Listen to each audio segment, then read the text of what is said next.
Over to you, Matt. Great. Well, good morning, ladies and gentlemen, and welcome to the first session. Being stand-in chairman, I remembered the sage words to my son this morning when I dropped him off at school, who was desperate not to go to his French lesson, when I said to him, actually, son, everything's important in life, whether you want to carry on doing French in the future or not, everything's important and everything is relevant. And so I really wished I'd paid a little bit more attention when we discussed this session in the trustees forum, not realising I might need to step in at the last minute. But nevertheless, we shall certainly get on with today's session. And really, whether you're a veterinary surgeon or not, whether you're inside the profession or outside the profession, whether you're interested in ox, pigs, chickens, cats, dogs, exotics, horses, everything today will bear some relevance to everybody. So while I'll accept you looking at your phone occasionally for Slido, please, there's some fantastic speakers and fantastic presentations today. To introduce the first session, we really wanted to talk about animal welfare and what matters for us and how all of us in the room can be that force for change. We've got an eminent panel of speakers, Justine Schotten, our BVA president and also an animal welfare trustee, Julian, who you've just heard from, our chairman of the trustees, and also Kathy Dyer, who's the head of animal behaviour and welfare team at the SRUC, and also director of the Gene Marching International Centre for Animal Welfare and Education. So, allowing you that moment to look at your phone, Julia mentioned about Slido, so we're going to start this session just to check to see whether we are able to engage in the debate. This is a discussion forum nevertheless, and we want to hear your opinion. So we're going to start this session with a quick word cloud poll, which you can access via Slido. As Julia mentioned, for those of you here at Great 1 George Street, please go to slido.com on your phone. Or alternatively, and maybe more simply, you can download the Slido app. The event code is AWF22, all capital letters, AWF22. It's probably easier to connect to the 1 Great George Street Wi-Fi first. There shouldn't be any need for a password to allow you to do this. For those of you that are joining us virtually, you can access Slido by clicking the Stage tab on the right of your screen and then click the Slido tab. Okay, so I'm just going to give you a few seconds to be able to get that set up. Visit the web page, download the Slido app, and then hopefully everyone now should be able to access Slidos, and you should see two options: questions and polls. So if I can ask you all to go to polls, where hopefully, in good Blue Peter tradition, here's one we prepared earlier, you should see a poll waiting.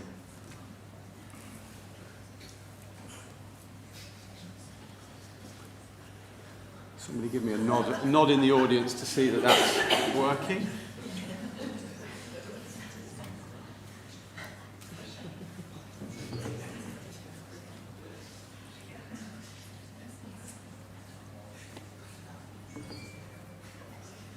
So, in this session, we're going to be looking at welfare wins and successes, as well as the challenges that we face.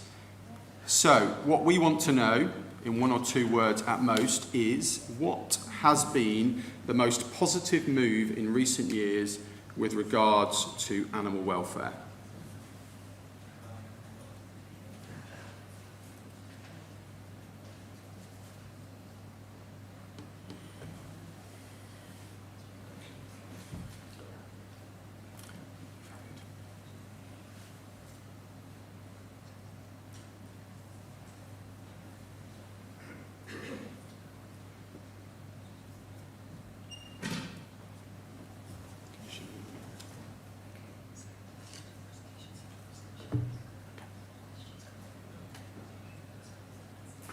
Great. Excellent. Right. Well, hopefully now everybody's in tune with working out how to do Slido. Best we get on with the presentations today. And first of all, I'd like to welcome Justine to give our opening address.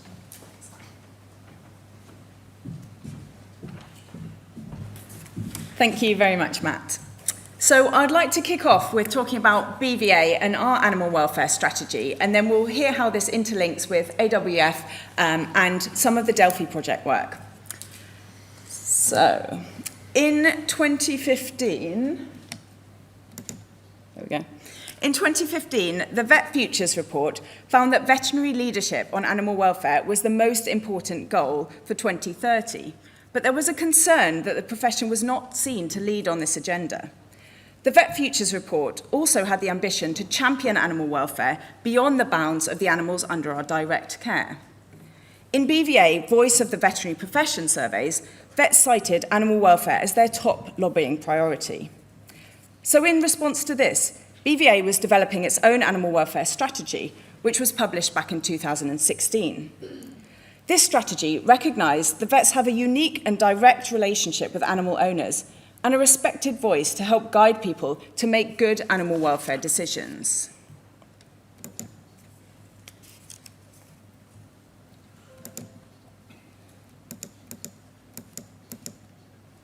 Right, the strategy provided a framework to help vets advocate for animal welfare and set out a number of actions under these 6 headings. So animal welfare assessment, ethics, legislation, education, advocacy, and international. And these actions were then interpreted at 3 levels, which are represented by the yellow circles. And these are individual, practice level, and organisational level. The strategy set out to ensure veterinary professionals were making meaningful contributions to real-world animal welfare problems, but recognised that within the profession there were differences in interpretation and attitudes towards animal welfare. The actions focus on developing a common understanding and framework for individual vets to recognise both their own role and that of the wider profession in advocating for animal welfare. The Vet Futures report found that vets feel frustrated and unable to be heard regarding policy formation and reported a need to ensure that the valuable contribution that vets can make on policy making was recognised, listened to and acted upon. Delivery of the animal welfare strategy actions has been a cross-profession effort coordinated through the BVA policy team and has involved input from BVA specialist divisions, members and committees, as well as our council and our ethics and advisory panel, and we're hugely grateful for everyone's valuable input. Following on from this strategy, we developed a list of specific animal welfare priority problems on which to develop policy positions and proactively campaign. And this policy development process is ongoing and is also rigorous, transparent, robust, and involves various different stakeholders, working groups often, and expert consultation. So once priority problems were identified, consensus is then reached on where to focus because we do have limited resource.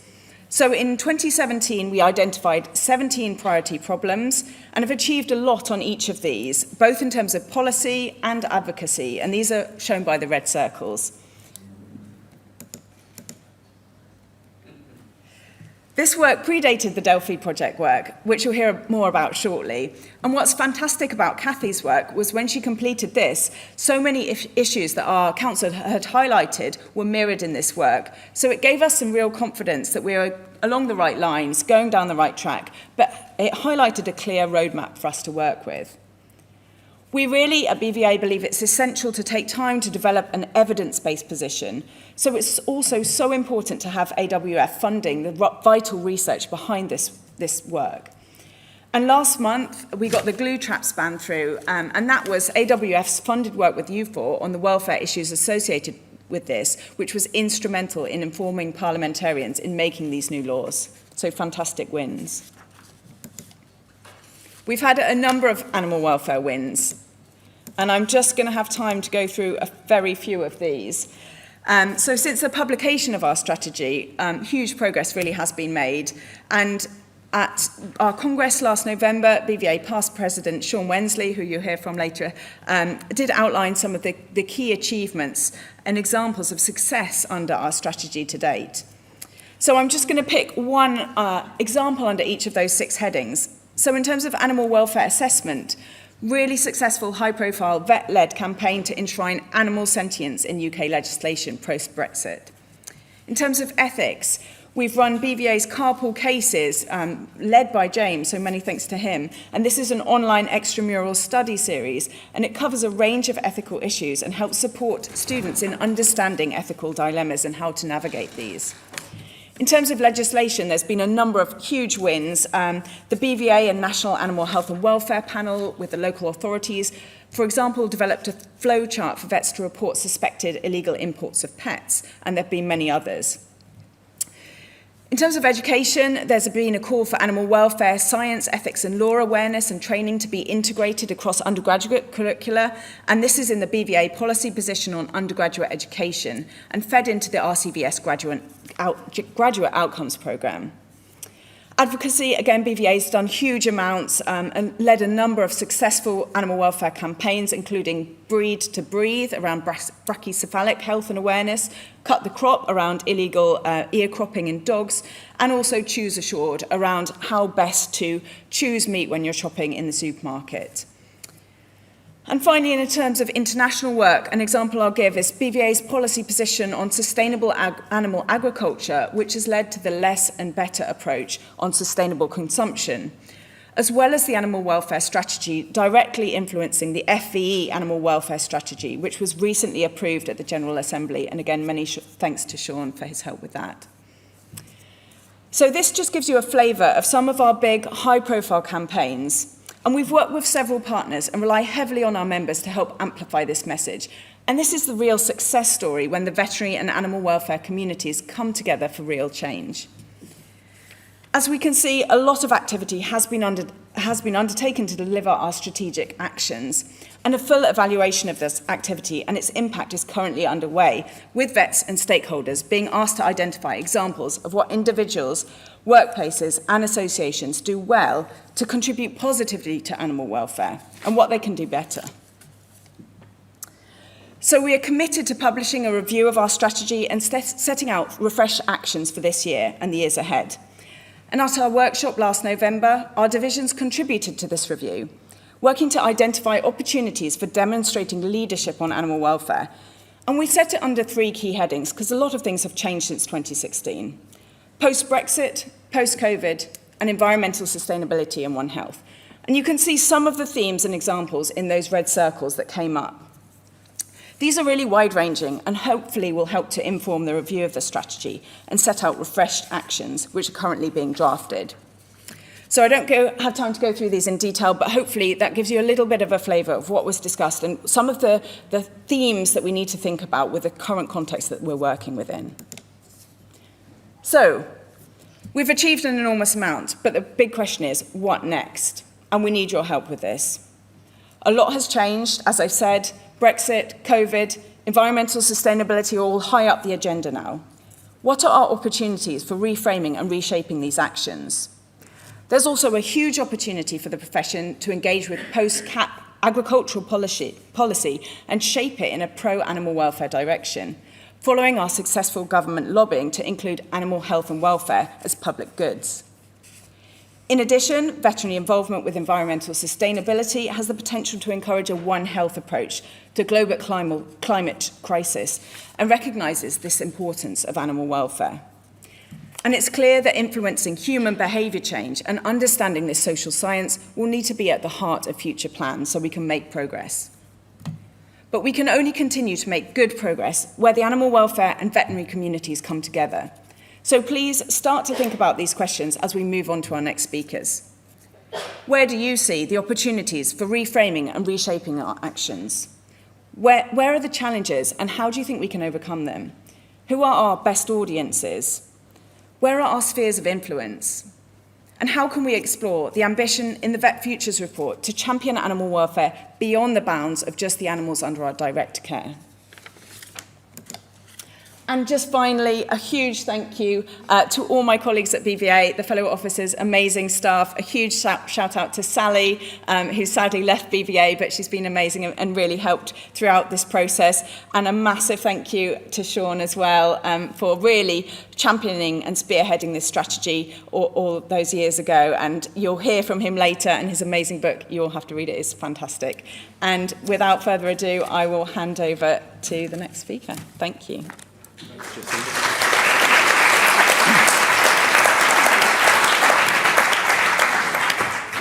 And Chairman's prerogative, I just wanted to extend my also personal thanks to the BVA for everything they've been doing in this sector. In recent years, they really have been at the forefront of public engagement. For those of you who get the chance, they're even on the front page of the Financial Times this morning. So the BVA have been doing a wonderful job. So one of the things that we can do in animal welfare is certainly to continue to support the BVA in their efforts. Absolutely. Julian. Thank you. Yeah, there it is. So first of all, what's AWF about? Under BVA's philanthropy, we are their animal welfare charity. So first of all, what are our aims? And our vision is animals having a better life through improved animal welfare. So what matters to us? And that is honing in on welfare. Health and welfare perhaps come hand in hand, and for me it's difficult to tease the two apart. Health perhaps covering more aspects to include diagnostics, treatments and so on. At AWF, we tend to stand back and first of all ask, do we have the evidence that an issue is a welfare problem? It's like our starting point. Mission, first question I pose to you is, have we got this right? Have our priorities now changed? Is this still fit for purpose? Veterinary knowledge is an important term to us because it encompasses the wider veterinary welfare community and not just vets. Indeed, the makeup of our trustee board reflects that, and concentrating on what we as the community believe are the welfare issues. So what matters to me, or to us, I should say, that's a very noble of me, egalitarian approach. That must come first, so that we have all species factored by the severity, the duration and the prevalence of that condition. And perhaps the pest control is a very good example of that, and we'll be hearing later from Sandra Baker today. We're independent from the BVA, to their credit, so we have no commercial, institutional nor political bias. We are a non-campaigning charity. Flip side, it's never quite so easy for a fundraising message. Our size and independence allows agility. It's important to react and instigate at speed. Pandemic Puppies is just one example of a series of desktop offers we commissioned in the early stages of the fund that's proved to be COVID. They're timely, they're pertinent to the profession. Evidence-based medicine, of course it goes without saying, but to be a force for change is not only critical for our reputation, but also it confirms authority on our outputs to be used by more campaigning bodies such as the BVA. I mentioned earlier we set key themes to help filter this down, and armed with that research we want to be in a position where we can debate issues about the results, issues that unsettle us, all of which goes to inform future research and educational outputs. We want the information we produce to be used by others to help shift the dial. And as Justine mentioned, glue traps is a very good example. So how do we determine those key themes? Well, we've just heard from Justine regards BVA policy, and certainly as a profession we can influence it, so that's important to us. And it is a determinant in our determining our themes, and we aim to support the policy where we can. Trustee input is absolutely vital. I remain overawed by the knowledge and expertise of our trustees, and yes, like you, I'm still wondering why I'm standing here, but it is another key sift for our themes. The Delphi was a vital move a few years ago, was to commission this project, and if it's shaping priorities to that egalitarian approach. Delphi may be something not well understood outside academia. Certainly as a grey-haired ex-mixed practitioner, I'm not sure I fully appreciate it either, other than it was a nice place to visit. So luckily Kathy is going to expand on the Delphi concept. Students, they're the future of our profession. They're fresh-eyed and they're critical. We need to help them determine their own ethical stance. And as we mentioned, we had AWF trustees giving carpool talks during the COVID period and visiting vet schools where we can, armed with the most important thing, of course, which is pizzas. So if you're out there, you need us to come, let us know. but we must listen acutely to student views, and by funding student projects, let them dip their toe into research, potentially giving us future researchers and advocates to enable change. And indeed, we'll hear from one later on today. Look out for our call for student research. The discussion forum, it's our key event. As I said, sort of Chatham House rules. It's important to us that we're seen to be open, accountable, and acting with integrity. Besides being a chance to disseminate research findings, we can get critical thinking going, a chance of our knowledge of welfare to evolve. What matters to us as AWF is instigating debates over what you believe are potentially contentious issues, and to do so across a wide range of species. Does it make a difference? Is it a force for change? Our overtreatment debates, which we're having another one today, has spawned discussion in other professional bodies. Even the Royal College is taking note on the issue and quality of life. And judging by the number of articles which have appeared over this issue, we have, if nothing else, pumped up the volume. The discussion forum is shaped by many factors I've mentioned, but crucially from the feedback we receive from you. Indeed, it has led to gene editing being on today's programme. And that is why it is so important to us. Without your continued input and support, we could not be a force for change. And how does it all fit in? Well, we call this our virtuous circle. Research, we disseminate the findings. That informs debate. And I'd like to think that our key themes come in at the side and, if you like, give momentum to that circle. Going back to Albert Schweitzer, animal protection is education to humanity. And education, I think, we find is an issue. We can get frustrated if our messages appear to fall on deaf ears, as the latest designer breed or malformation is splattered all over TikTok and Instagram.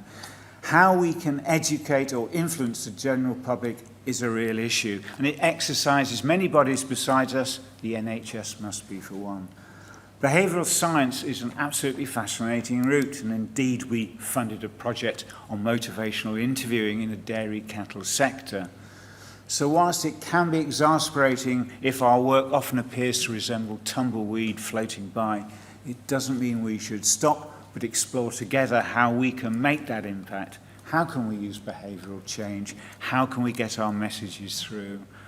So what matters to AWF is giving the veterinary welfare community the evidence it needs, which must always come first. And then as a profession, we must be the first-line advocates of advancing the welfare knowledge. Please, I'm looking forward to hearing from you all. Come and grab a trustee or one of the staff at the breaks and continue the conversation. Thank you. Thank you, Julian.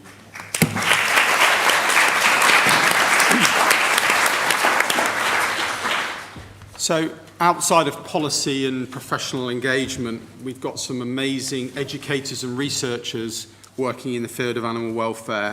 And it's great that they can communicate their research to us. It's also imperative that the onus doesn't just fall on the researchers, but that we also seek out to hear from them about what they have learnt and how we can learn more ourselves. So, really pleased to have our next speaker. Thank you very much, Matt, and thank you to AWF for inviting me to give you, I guess, the sort of researcher's view of what it looks like to be engaged in animal welfare research. So this is really going to be a talk of two short halves. The first one will just refresh your memory, hopefully, of the Delphi project, and then I'll talk a little bit more about animal welfare research. So the Delphi project is really a method of expert opinion elicitation. So it's a way of formally drawing out the knowledge that exists in everybody's expertise, practitioners, researchers, vets, and anybody who's engaged in working with animals or with an interest in animal welfare. It's really useful when we don't have empirical data to say this is better or worse than something else, or perhaps when we have a question that really can't be addressed by a scientific experimental approach, comparing chronic pain in dogs with barren housing in pigs, for example. It's just not possible to design an experiment that could tell us which of these is better or worse for animal welfare. So the Delphi method is not the only way of approaching this, but it is a way of structuring expert opinion and trying to drive towards a consensus. And it's really based on a principle that consensus views or decisions of a structured group of experts is going to be a better quality decision than an unstructured, if I ask my friends in the pub, for example, what they think. And it has a fairly formal kind of structure. We, as researchers, would define the questions, invite the experts. The experts look at those questions, feedback. It's usually done anonymously to avoid bias. We summarize the data. We put those questions back to our experts again, and it sort of goes round and round until we reach a kind of a consensus view. So it's quite a lot of investment from our experts. It's not an empirical approach, but what it does is allow us to give the best understanding of what most people think. It's sometimes considered the lowest level of validation rather than an experimental approach, but sometimes it's the only thing that we have. But it can be a limited.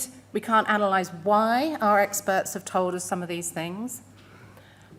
It's often time-bound because we're asking the views of the experts at a particular time, which in this case was pre-COVID, and I think we had voted for Brexit, but we hadn't left. So there could still be some important issues that hadn't really been addressed. Although some of the questions, and if you look, we produced 5 papers with our wonderful postdoc, the late Fiona Rioja-Lang, and they have some of the details of the different issues. And a lot of those issues are really important issues that haven't really changed. They're difficult things to tackle, and they're still important issues, and they're unlikely to change as in terms of their importance until we find a way to solve that problem. So just to summarize all that work that went into the 5 papers, we identified a lot of big issues. Most of those are not easy things to solve. Many of them, as you've seen already from Justine's presentation, overlap with things that were in the BVA animal welfare strategy. So education and knowledge, problem behaviours, breeding, inappropriate feeding and environments, poor ability to manage pain, and chronic ill health. And there's no one quick fix to solve any of these big welfare issues. And I was going to just give you an example that's something that we work on in my team. So this is work led by Dr. Simon Turner. And he looks at a problem behaviour of aggression in pigs. So it's a normal behaviour for pigs to be aggressive, but it's exacerbated by the way that we keep them in animal farming and agriculture.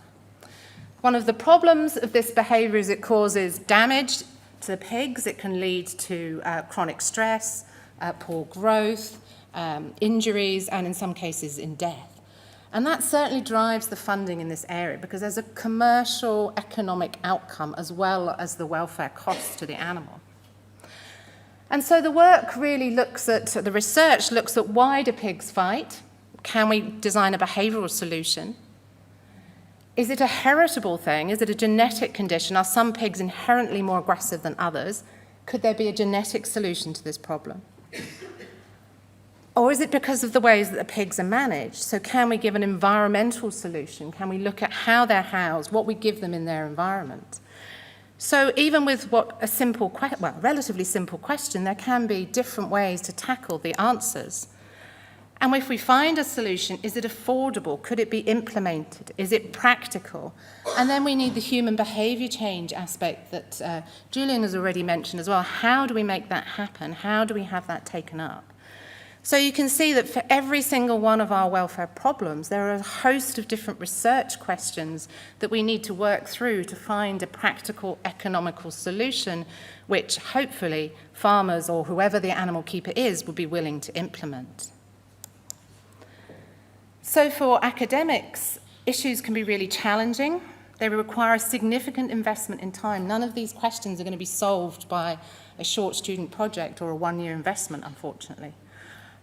Often they need multidisciplinary approaches, so a team of people need to look at this from different angles. Many of our welfare problems are chronic and intractable. We have worked on them for many, many years, and often people go, why have you not found a solution yet? Why are you still working on this? You've been doing it for 20 years. And that's because the problems are really difficult and complex, not because we're lazy, well, hopefully not because we're lazy and not very competent at our job. So some of these things are really challenging. And there are also new areas that come along. And one of them, and I think it appeared in the word cloud, is positive welfare and quality of life. Now that we didn't cover that in Delphi because we framed the question around welfare issues, but I think some of the things that we need to be doing is also being open to these new challenges, and some of those that Justine has mentioned, so changes in trade, new breeds, new breed issues, new services or users of animals. We were talking about fertility clinics for dogs the other day. So these are new things that have suddenly sprung up. What are the welfare issues associated with these? So as academics, we are more reactive than proactive, I think, in terms of prioritising. We tend to respond to calls for funding rather than being out there lobbying for funding. That feels really uncomfortable, I think, often for a scientist. We're used to being objective, thinking about being critical of our own work. It's quite hard then to go out and lobby someone hard for funding by only putting one side of a question. And we do often shape our favourite areas or our areas of expertise to fit a call, because it doesn't quite fit, but maybe we can make this fit. And again, that's perhaps not as cynical as it sounds. It's because as an expert in a particular area, we can see the opportunities that might come. And most of us who've worked on a particular subject, maybe for 20 odd years, feel that that is really important and we need to find a solution. I think as experts or academics, we are also quite outward looking. So we have international networks. And before the pandemic, in normal life, many of us would go overseas and talk to our counterparts in other countries. And often some of the issues in those countries are potentially relevant to us, or they're things that might be coming over the horizon, things that we need to be thinking about. Other researchers might have new approaches to solving the same problem, so we might find things from them that we could implement at home. It helps us collaborate across disciplines, and I think that's something that's really important to improving animal welfare, is if we stay in our own little boxes, we're not going to make a change. We need to be reaching out, looking outward, and drawing on other people's expertise and knowledge.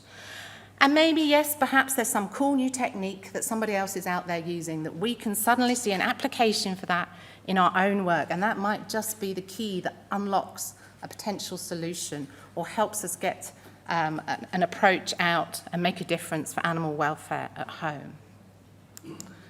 So really just to sort of summarise, and I appreciate it's gone quite fast, I think the Delphi approach was really valuable in getting an overview of the important welfare issues. We were never going to be able to drill down to, for all animals across the UK, there is one thing that we need to solve. It was always going to be bigger and more diverse than that. But one of the challenges, and again, I just thank my experts who may just have recovered now from the process, that many of these issues were large, intractable problems. They require large, multidisciplinary approaches to solve them.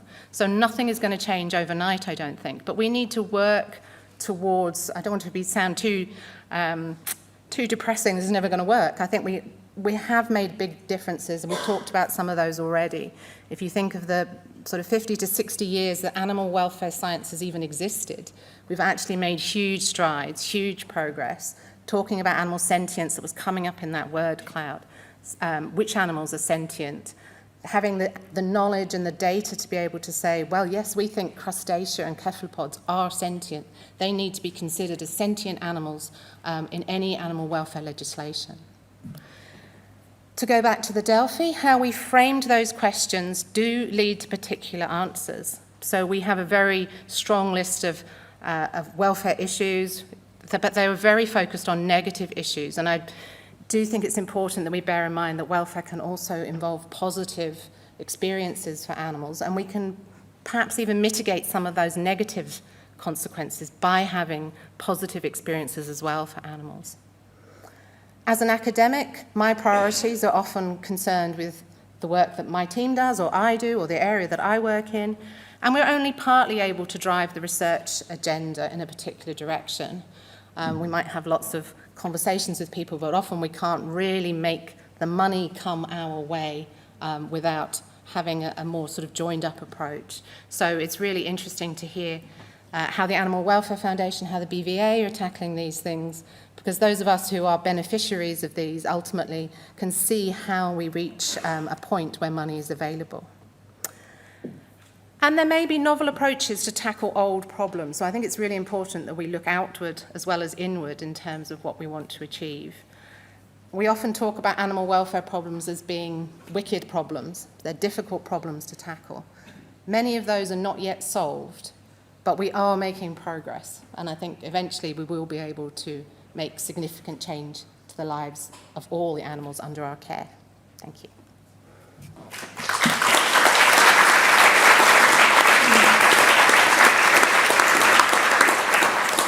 Thank you, Kathy. It's really important that we have a vibrant research community if we are to address the issues around animal welfare, and building that network with experts and researchers is really important for the future. Incidentally, anybody with a family, using the Delphi approach is a great way to encourage your teenage children that you are right as to what you need to do. At that point, I'd love to open up to the debate. You've heard from our panel, and now it's your opportunity to challenge them with some questions. Please present those from Slido, and we'll be taking some from the floor as well. So, panel, I hope you're ready. I've got the first question here coming in from Slido. Really pertinent, this one, looking at where we sit today, is how does the veterinary profession address animal welfare in the face of the workforce shortage that we have at the moment? Start with you, Justine. Yeah, I think it's a real challenge, and I think we have to be mindful of the pressures on the profession at the moment. Across the board, really, the profession is overwhelmed. They're really doing their best, but undoubtedly there will be some effect on animal welfare, and I think it's up to us to find novel solutions as to how we can best ensure we continue to provide that care, whether it's across the board or whether we have to prioritise that basic first aid care, euthanasia if appropriate, pain relief where appropriate, and maybe just hold back on some of those longer term issues. I think also as a profession we have a duty to continue that educational message about for example, the sorts of animals that are being bred and owned, because if you're owning an animal with multiple issues that will need multiple operations, let's say in its lifetime, or medications or veterinary input, that will have a bigger impact on the workforce than if you had a healthy dog breed, for example. So I think there's lots of ways we can help with it, but it is a real challenge for us all at the moment. Kathy, is the same problem affecting the research community? Well, yes and no, I suppose. I think we're quite lucky in animal welfare. We still have a lot of people who are really committed and keen to work in academia, in that field, not necessarily elsewhere. I know colleagues who, obviously less interesting subjects, who find it more difficult to recruit. So we often have quite a lot of interest. I think retention of people is still difficult. I think we have a lot of students who want to work, but finding ways to keep them engaged in education or research onwards is an issue. I think Brexit has been an issue. Lots of us have worked in, and it's been lovely to work in a really vibrant department full of people from all over the world, and that is starting to change. So I think it's probably a little bit early for some of these things because they're probably going to be longer term impacts than maybe the immediate impact on the veterinary profession, but I think it will have an impact. Great. Please keep your questions coming in. We've got plenty to get through here, though. The next one, another real topical point, again linked to the article on the front page of the Financial Times today. Are the UK's new trade deals the greatest threat to our high welfare standards? Justine. Yeah, I mean, it's something that BVA do a lot of work on and lobby hard on. I think we are very concerned about some of the trade deals, and we're really trying to protect animal welfare and ensure that the products that we're importing are at least as good standard as the welfare that we see in our country. But it is a real challenge, and I think, again, it's up to us not only lobbying politicians but making sure the public are aware of some of these differences and promoting buying British and showing them the good welfare standards we have through things like the Choose Assured campaign to help inform consumers so that they can almost vote with their purchasing and hopefully mitigate some of those challenges, because it is something that could present a problem for animal welfare. Okay, thank you. So many great questions. I'm going to have to move on. So we often measure the value of animals differently, and we may, for example, value our pets and companion animals more than pests. How do we rebalance this? Julian? Gosh, if I had the answers for that, we needn't be here again. I look at it that my favourite pet for my children were rats. They simply actually loved them. And they're incredibly intelligent, and it got my daughter through her GCSEs. It was called Marley. Why do I have a complete opposite as I live in the countryside when I hear them running around the roofs and eating their way through the wiring? They're all sentient, and I think we have got to, at some stage, stop and think. And we often get challenged with, oh, well, you're going to affect this, these people are going to be affected. Well, I'm sure there was a big industry around bear baiting, if that's not too crude a thing to say, and that industry had to disappear. We have got to look at animal welfare, and as I said earlier, animal welfare reflects on our humanity to others. So, yeah, I'm afraid they are sentient, whether you like it or not. We've got to do something about it, and I'm glad we're discussing it today. Kathy, any comment there? Did the Delphi give us any indication as to whether pets or pests deserve more attention? Well, we didn't ask that question. I think one of the quick ways we could do this is stop calling them pests and putting them into a different box. I think if we call them animals and we think about them as, I quite like that pest word just to disappear from our language, and I think then we might be looking at them as a pet. And, it doesn't mean that we wouldn't manage them. There are good public health reasons, and there's sometimes economic arguments why they need to be controlled. But I think by thinking them as another animal, we perhaps move towards more humane approaches. Great. I've got another amazing question here, and one that I think, living in the age of empowerment and the easy access to knowledge really is pertinent. So how can veterinary professionals influence human behaviour? Justine, we saw recently that the Google searches for whether you can treat your dog yourself with paracetamol had increased many-fold in the last few years. What's your view and the BVA's view? Yes, so vets have a lot of opportunities to influence behaviour change, whether that's at an individual level with the clients that they speak to, or albeit under the pressures that they're under, they're not going to have as much time for those chats that they might like to get into deeper issues with their clients on. But also, as a practice level, vets do have a good role in terms of their respected in society, they're seen as leaders, and if they can help get some of these evidence-based, science-based messages out to the general public, hopefully that will slowly help change behaviours. I also think these days, with the role of social media and influencers, we have to be engaged in that sphere and find influencers that will support some of these animal welfare evidence-based messages to get the good messages out there and promote responsible animal use in society, rather than just relying on sort of sitting in the background and preaching to the converted, as it were. And I think it's up to us, it's a challenge for our profession to sort of step up and embrace this new world that we're in, and get these messages out in a way that the public will really respond to and listen to. Kathy, you're influencing us as the profession. Can the research community directly influence the general public as well? I think probably. I was actually thinking from the veterinary profession, I think looking at how we educate our veterinary students, both in terms of how we talk to them about human behaviour change. It's quite a big research area. It's not simple. There's not a few quick things you can say, just do this, this and this, and everyone will do what you say, because otherwise we wouldn't be talking about it so much. But I think both in terms of how we educate our vets of the future to understand how they influence client behaviour, and help them get to decisions. And I think we also can model that in our own practice of how we teach our students. It's very tempting to stick up a PowerPoint and talk at students for 45 minutes, but we know that they don't learn very well that way, and it's developing these new approaches, I think, is really important. And I guess where research can help is understanding those and evaluating some of these different approaches, and I guess as researchers also doing a better job of communicating to the general public about animal welfare issues. Great, thank you. We're going to open it up to the floor and ask a couple of questions from the floor, so if you wouldn't mind just briefly introducing yourself and then your questions. So I think we have one there. Thank you. My name is Chris Riggs from Hong Kong. If we agree that science and research are critical to provide evidence, solid evidence, on which to drive the force for change, then we're really dependent on funding bodies to fund that research.